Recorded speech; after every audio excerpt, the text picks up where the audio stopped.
I just heard about it since I was a kid, and I saw the trading card game one time, and I was like, oh, that sounds fun. So I tried it, and I really liked it.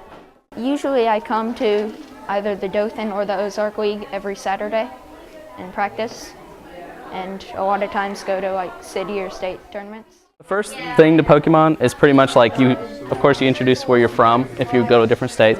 They usually shake your opponent's hand, and then they set up, they shuffle, and then they offer their opponent to cut their deck. Then they draw 7 cards each. If they don't get what's called a basic Pokemon, they have to reshuffle. And they both play down a basic Pokemon. This is the one you're going to attack with. Then they set out what's called prizes.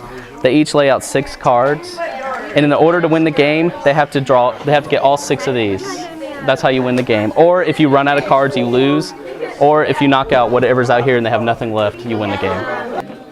It's fun. It's very challenging. There's a lot of strategy involved in building a deck and getting it set up and battling other people. They have theme decks at Walmart that come with the deck, but it's more of something to get you practice with it, and that's when booster packs come into hand. Like, those are cards you can't just buy in a theme deck. You have to actually get lucky to pull it. And there are decks that are pretty cheap to make. Like, you can spend $10 on it and they win.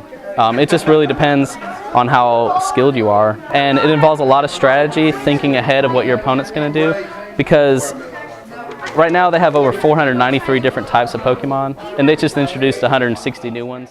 It's basically just a strategy game. It's not like a playing card game like Texas Hold'em, in the sense that every couple of months they release a new set, which adds new cards to the game, which keeps it constantly changing. And how well a player does is based off of how well they're able to adapt to the constant changes. You can do well at a tournament, but that doesn't necessarily make you, a dominating player.